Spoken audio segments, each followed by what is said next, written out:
Hi, my name is Richard Ray. I'm the managing partner for Workforce Systems Design.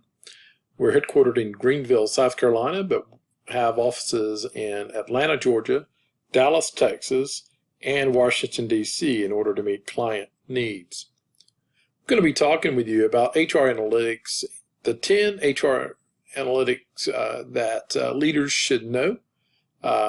And why they should know them, and then we're going to add a bonus 5 that are emerging analytics that we see more and more of our clients using and that may be useful for you. At Workforce Systems, we offer executive coaching and organization development consulting to help improve leadership, employee engagement, and organizational performance.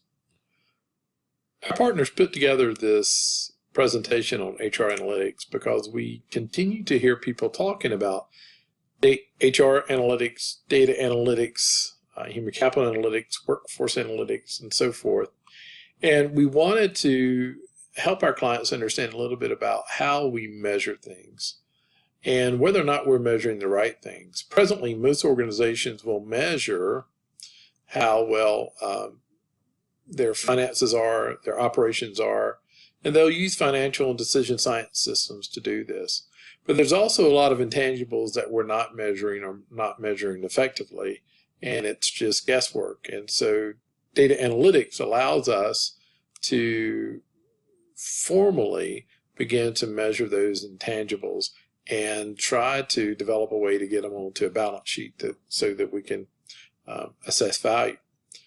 So we know we typically measure what's easy to measure, and typically what's easy to measure are things that we count. And often when we're just counting things, we're not really measuring the things that allow us to better manage our organizations.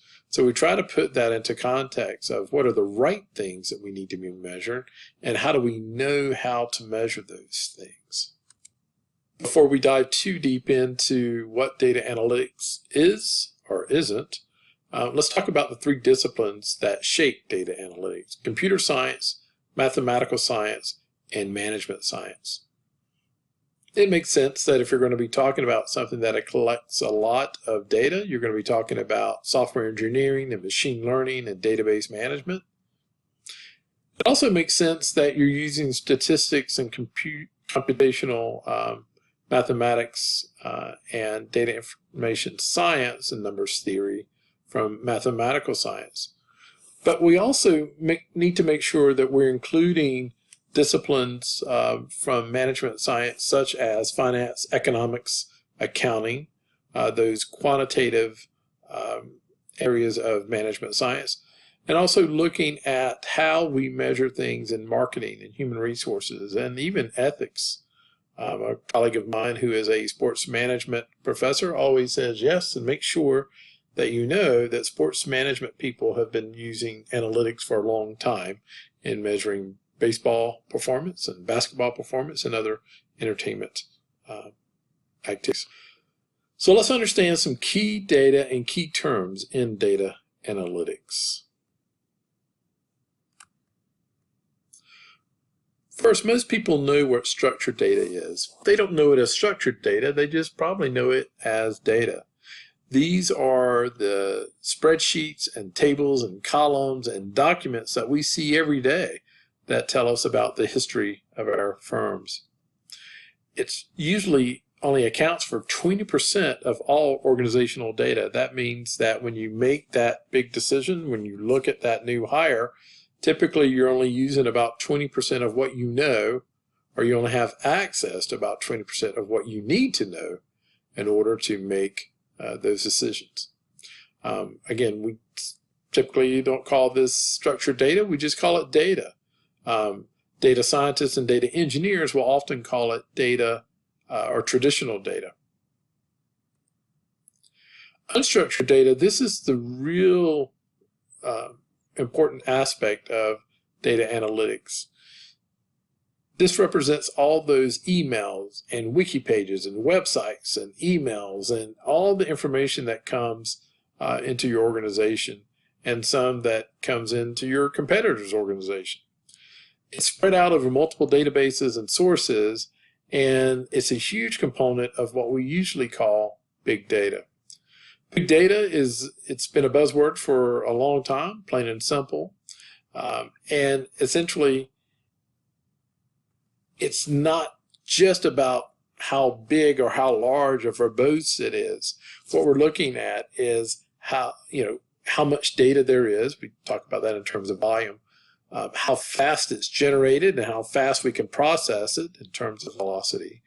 The variety of data is important because in today's environment, we see video data, we see text data, we see app data coming from a lot of different locations. Of course, this data, we have to make sure that it's true or accurate or at least of some level of quality. And like with everything, if you can't express the value of the data, meaning you can collect it, but if you can't do anything with it, it's probably not a good investment of your time and resources. If you ask 10 people what data analytics is, they'll give you 20 different definitions.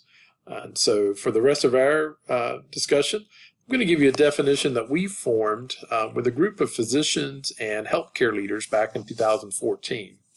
Simply, data analytics is the intentional design, collection, analysis, transformation, and organization of structured and unstructured data in order to draw conclusions, make predictions, and drive informed decisions. Two key words there: intentional, so we have a plan for it, and decision making. If you're just collecting it to say that you can collect it, well, you're probably not doing what you need to do, and you're not going to get the results that you need to get. So why is it important to understand what data analytics is? Well, here's the bottom line. Your competitors know it, and they're using data analytics to make better decisions than you could be making. Your customers are using data analytics. My favorite example, again, in healthcare, is the example of our executive team sitting down to determine how much we can negotiate with a large insurance provider to deliver babies.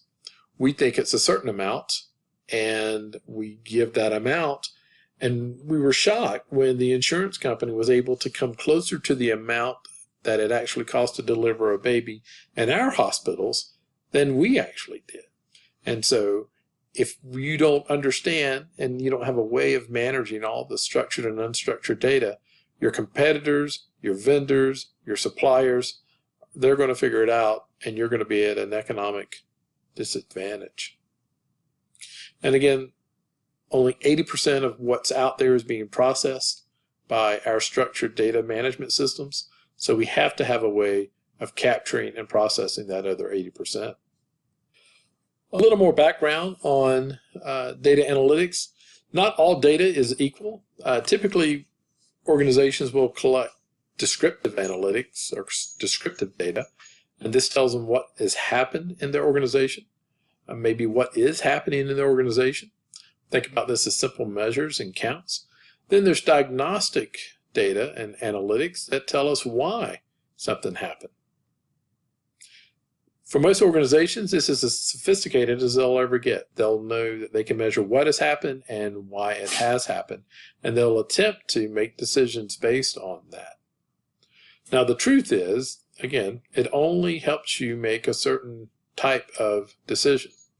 What we really want to know in organizations using data analytics is what will happen and how we can make something happen or make that something not happen. And in that case, we're using predictive analytics and prescriptive analytics. And so in this case, a simple case of turnover, we can tell you how many people we lost and had to replace with descriptive analytics. With diagnostics, we might even be able to tell you why, or at least guess why. But if we want to reduce turnover and we want to in some way address how we can manipulate it or engage people in a way that reduces turnover, we have to understand the predictive and prescriptive aspects.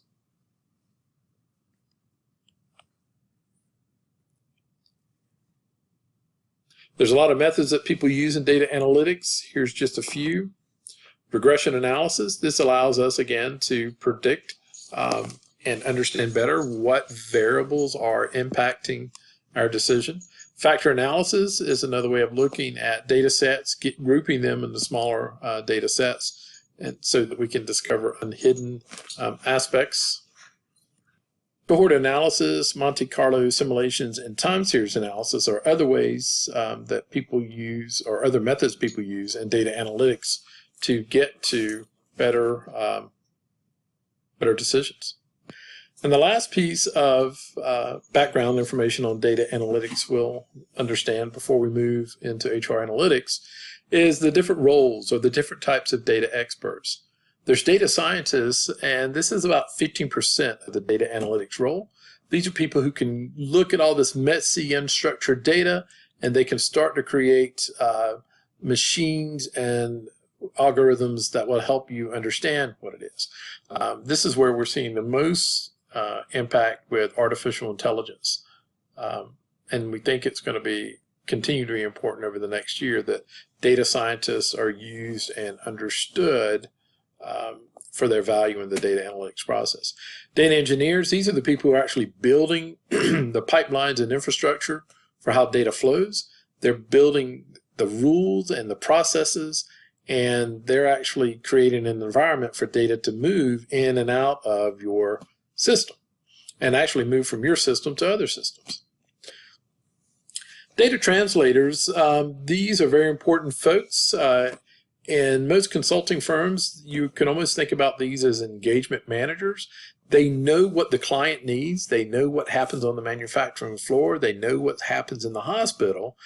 And they also understand the language of data analytics that the data scientists and data engineers are using, so they can translate that back and forth. They put data in the context of the problem, and they help the decision makers synthesize the data that's collected through the analytics process and help move them toward decisions. And finally, we have what some people call the data artists. These are people who can use graphics and systems like Tableau and Power BI and other tools to help create a pretty picture and a nice narrative for consumption by the decision makers.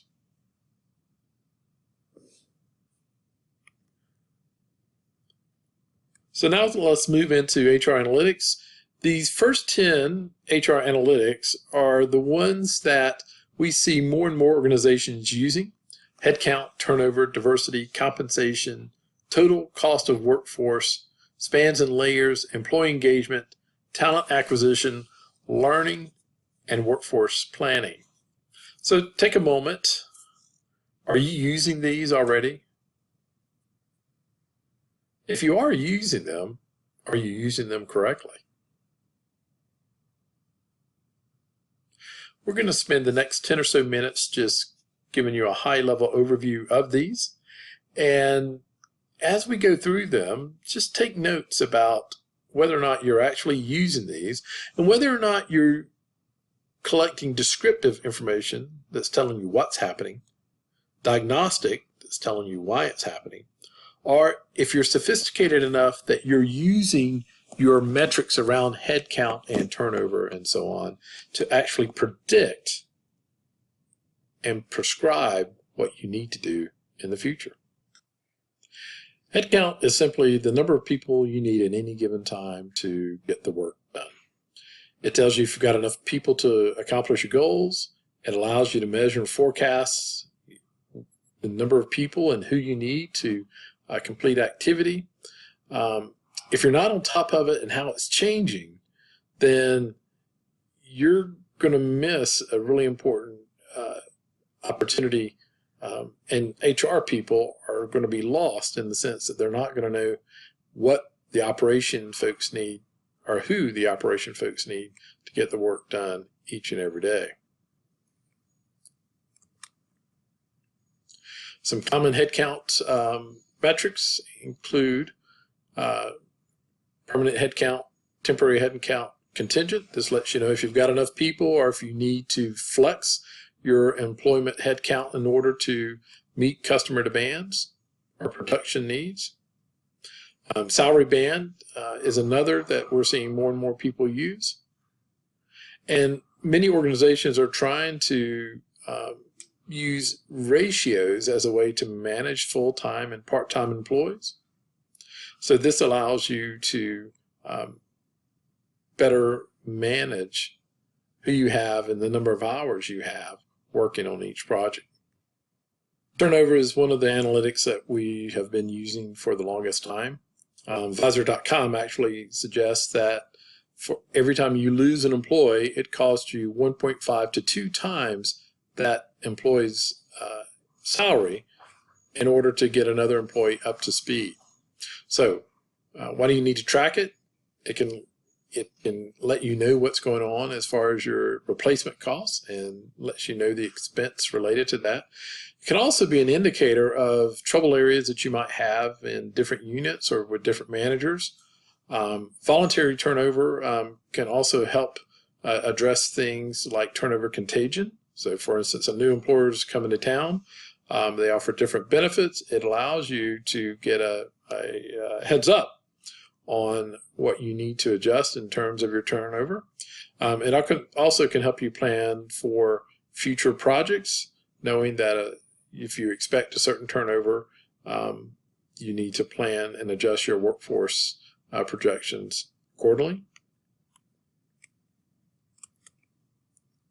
Some common turnover metrics include resignation or predicted resignation, resignation trends, replacement costs, and trying to identify why people are leaving the organizations. Again, you can use exit interviews and some other things, but it can let you know if there's trouble spots in certain locations, geography, or with certain managers.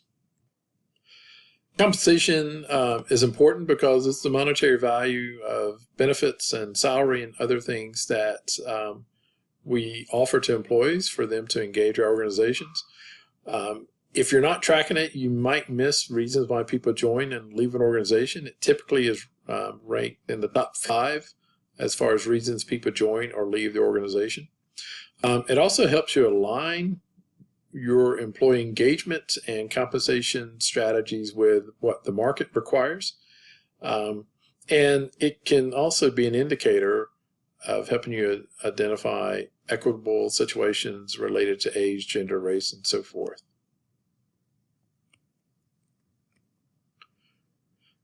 Common compensation metrics we see: salary, comp ratio, which is actually looking at the midpoint range and trying to predetermine salary ranges in the future.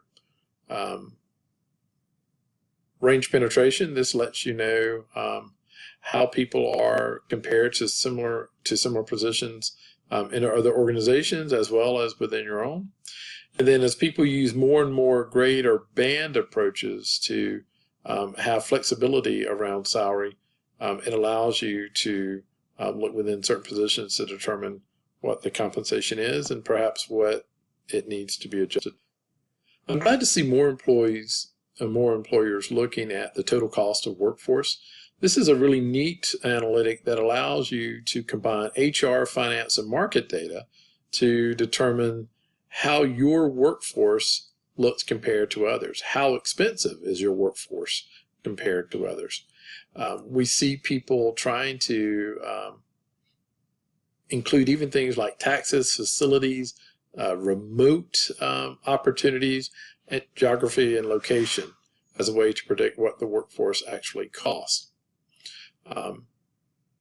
It also is a great way to make sure that when you look at the total expenses in your organization versus the return on investment related to those expenses, it gives you a different way of thinking about how you invest in employees and in facilities. Some metrics that we often see here include pay and recruitment, onboarding costs, overhead related to how the companies manage and compensate employees, what it takes to manage that staff, and then what type of facilities. And again, if you're in a flex situation or post-COVID, we now are seeing people rethink what facilities look like. So if you understand your total cost of the workforce, you've got a better chance of making better decisions. An HR analytic that is gaining some attention as of late is spans and layers, as we begin to look at what is the appropriate number of supervisors and the appropriate number of levels in an organization. We have two examples here. One where there's 7 layers for 1,365 managers versus a layer of 5 with almost 600 managers.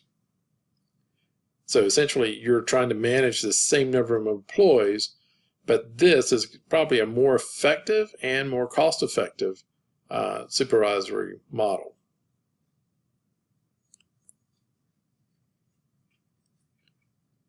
Employee engagement is important, has been important for a long time. Organizations like Gallup and Press Ganey and others have been collecting information on employee engagement for a long time.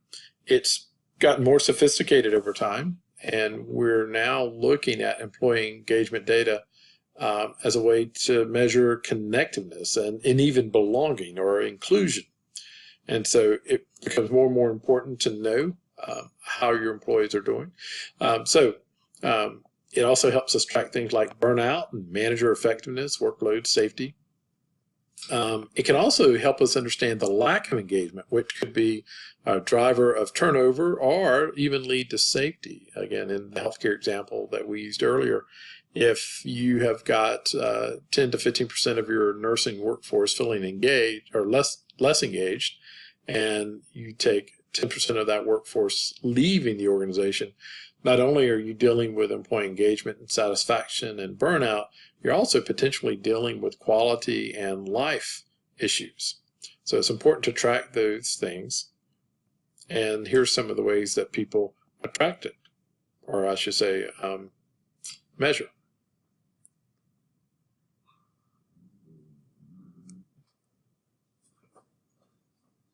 We talked about volunteer turnover, and we've talked a little bit about absenteeism. But employee engagement also allows us to think a little bit about equity and how we're looking at the way we manage different people in different parts of the organization. Other than engagement, talent acquisition is where we've seen HR analytics really leveraged in some really interesting and effective ways. Essentially, talent acquisition is how you bring people into the organization, not just recruit them, but how you orient them, onboard them, and help them feel like they are contributing to the organization. And it's becoming a really important way to think about cost effectiveness. In fact, one company shared with us that it cost them, when they made a bad hire, it cost them more than it actually costs than using overtime and other things as a way to manage not having an employee there. Some common analytics we're seeing in talent acquisition, and you probably are using some of these yourself.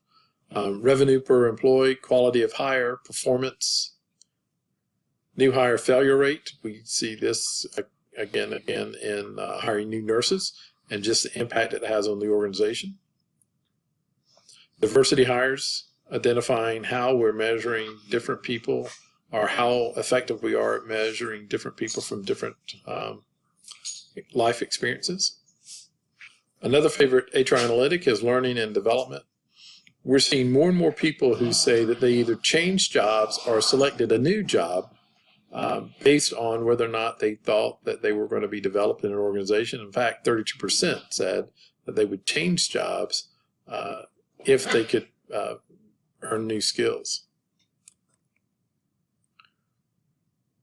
It's important to track because if talent is indeed your greatest asset or one of the most important aspects of your organization, you need to make sure you're engaging them, making sure that they feel like they're committed, making sure they feel like they're learning so that they can offer new skills and increase their compensation perhaps, or just general knowledge in the organization.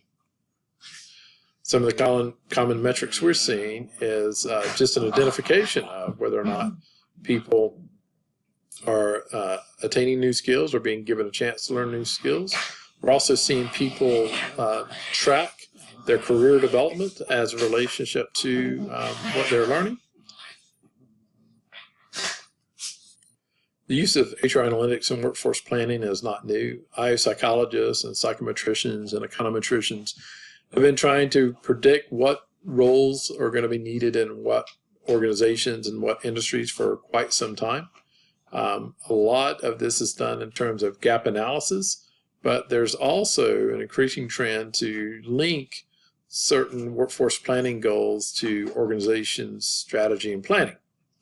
So the more we do that, the more we need to use analytics as a way to measure how well people are fitting into, how well that workforce plan is actually helping the organization meet the objectives and goals.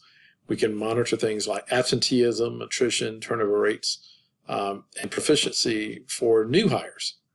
We can also start to look at things like tenure and seniority and experience level as a way to predict what we're going to need in the future in the organization, what skills and what experience levels we'll need.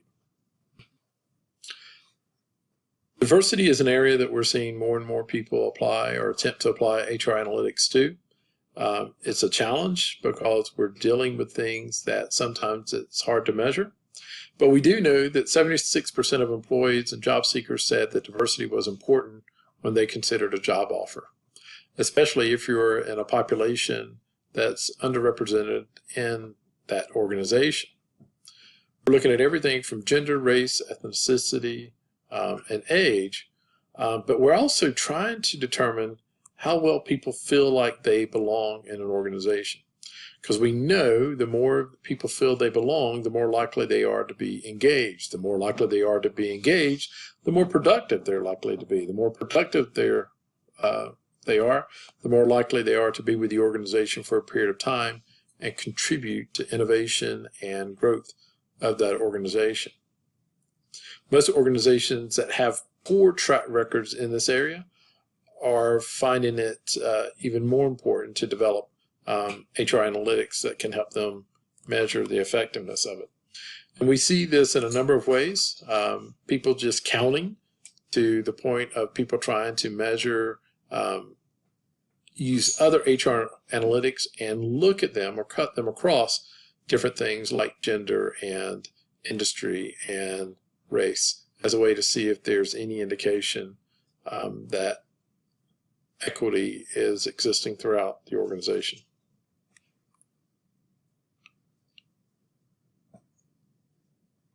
So those are the 10 analytics that we see a lot of organizations using. We're also seeing 5 that more and more companies are using, especially the more sophisticated as it relates to data analytics. And we think these could be game changers in the way that we all begin to think about HR analytics. Employee burnout, again, healthcare was the example we use, but 70% of burned out employees said that they would leave their job tomorrow if they could. And this is physical, it's emotional, it's mental, and it's typically brought on by prolonged stress or prolonged tension that people have within the workplace. It can be driven by a lot of different things. It's important because, one, it's just the right thing to do. We shouldn't have people in situations where they don't feel like they can get ahead, that they're not productive, and their wellness and work-life balance is out of whack. And so what we're seeing is organizations attempting to measure overtime hours, measure work streaks, and also looking at the digital day length. This is something that we can all relate to, and that's where I work a full day, I come home, and I check my emails for another hour or two. It's displacing my family and my out of work time to the point that people are blending, meaning they work a certain amount of time in their day and then they work again at night.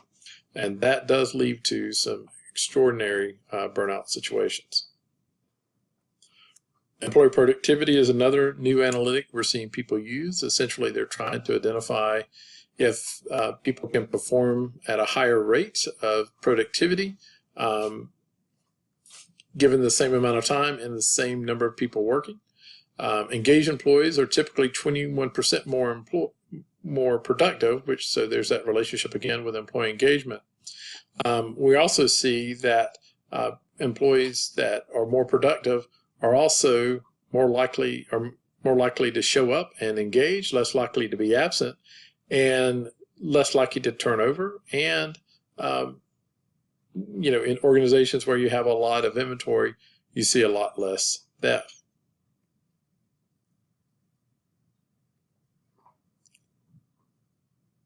Things like remote work and business alignment are coming to play more and more as we think about productivity. Some metrics that people are using to attempt to measure that productivity include revenue per employee, identifying high performers, both using quantitative and qualitative methods, and then trying to make sure that we have good productivity measures and outcomes, and then attempting to measure employees up to what those standards are. Succession planning is one that, as the workforce continues to age and as we continue to see more and more baby boomers exit the workforce, we're seeing the need for people to make sure that they have replacements ready for key positions. In order to do that, we've got to make sure that we know what those positions are, and we can minimize the risk if we do lose a person in one of those key positions. And we're seeing a lot more organizations look at their learning and development as a way to prepare people for succession. And we're also seeing people make decisions to stay in an organization based on whether or not they perceive themselves to be in a succession route. And what are we looking for here? We're looking at things like succession coverage ratio, which is the percentage of employees that are in positions requiring a successor, and identifying whether they're ready now, if the successors are ready now or will be ready in the future. And we're also looking at things like manager instability ratios. This is not mental health instability. This is whether or not one direct supervisor, how often that person or that role has changed out in a 12-month period. Another new analytic we're seeing, and this again is linked to things like absenteeism and employee engagement and succession planning, is the effectiveness of managers in certain roles. If 82% of employees would consider quitting due to a bad manager, it makes sense that we start looking at what a bad manager looks like, what a good manager looks like, and how we can effectively address issues that might lead to turnover or less employee engagement. Things that we're seeing here is a manager engagement score. We're seeing this from employee engagement surveys. We're also seeing what we call pulse surveys, where HR leaders and operational leaders will do mini surveys related to specific managers, and then compare that to other things like engagement scores, absenteeism, turnover, as a way to assess whether or not someone is being effective.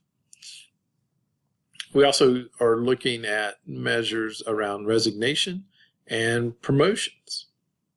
So you see these metrics start to blend in. So you need to have someone who can tell the story and look across many metrics.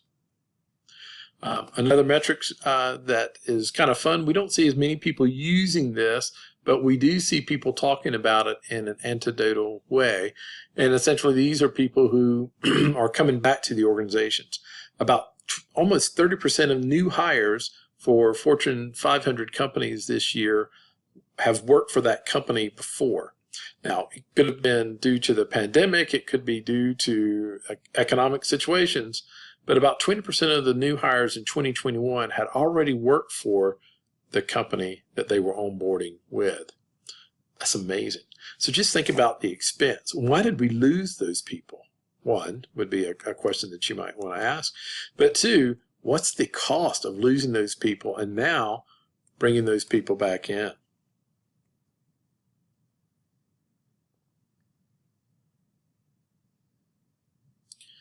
Those return employees, they can have a positive impact, but again, what happened to make them leave and how could we have prevented that?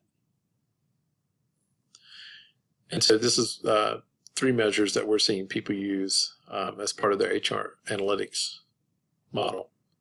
Rehire, quality of new and rehire, and time to productivity. Now you would think if they worked there before, all of these metrics could easily be accelerated. So we've shared with you 29 human capital analytics that every HR leader should know, every organizational leader should know, really. And we've organized them into 6 categories: engagement and retention, tracking, time tracking measures, performance management metrics, training and development metrics, HR service and software metrics, and recruiting metrics. Now, some of these are more strategic, some of these are more operational, but the truth is, if you can identify which one of these you can align to your strategy and goals, both at the organizational level and departmental level, you can start to tell a different kind of story and a deeper story. You don't want to just collect data so that you said you collected data. You want to collect data that then you can make better decisions with. And we believe that's what happens with these analytics. So this concludes our presentation on HR analytics with a brief introduction to data analytics. Hopefully you have a better understanding of what is out there and what's possible. If you do have questions about how you can develop an analytic model that aligns to your strategy and helps you make better decisions, we hope you can reach out to us. You can reach us at our website at www.workforcesd.com. You can also email me, Richard Ray, at rray@workforcesd.com. We welcome you to join us in any of our locations, Greenville, Dallas, Atlanta, or Washington, D.C. We look forward to having other kinds of dialogues with you about data analytics and HR analytics. If you have anything you can add or anything that can help us be better at what we do, please feel free to share those, and you're more than welcome to use the information that you find in this in your work and in your exploration. We just ask that you let us know or you give us credit for what you use. Thank you and have a great day.